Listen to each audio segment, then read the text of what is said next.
The Bible doesn't just tell us what to do, it tells us how to do it as well.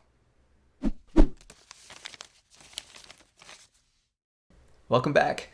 We're reading through Romans 12, and we're up to verses 11 and 12. We're going to read both of those in one chunk today. Okay, let's dig in. So it says, never be lacking in zeal. Never be lacking in zeal, but keep your spiritual fervor serving the Lord. Be joyful in hope, patient in affliction, and faithful in prayer. You know, I love it when you stumble across a part in the Bible where you realize that God isn't just telling you what to do, He's telling you how to do it as well.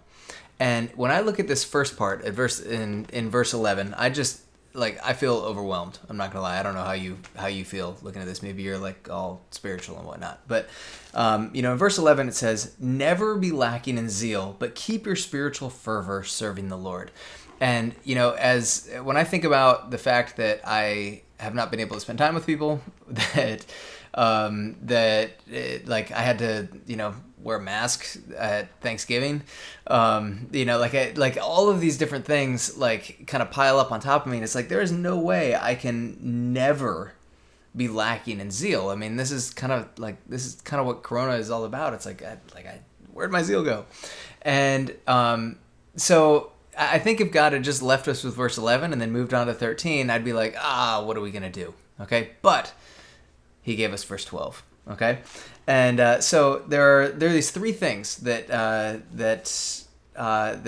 Paul goes through, and he says to be joyful in hope. Okay, I think sometimes we end up feeling joyful in what we have. Okay, but that isn't what Paul says. Okay, Paul says be joyful in hope, like the stuff that's to come. Okay, the second thing he says is to be patient in affliction. I'm sure a lot of people watching right now, myself included, feel a little afflicted right now. You may actually feel sick, like with COVID or whatever. But what the Bible says is to be patient in that affliction. And then it says, finally, to be faithful in prayer. And, I think that when we approach our prayers, not just asking God for stuff and just lots of fluff, but we decide that we're going to bring a heart of expectation and eagerness and excitement for what God's going to bring, then all of a sudden kind of the clouds tend to lift, at least for me. So, if we put this passage in context, I mean, it's great all by itself, right? But if we put it in context, what Paul is doing in this chapter is giving us building blocks for unity, right?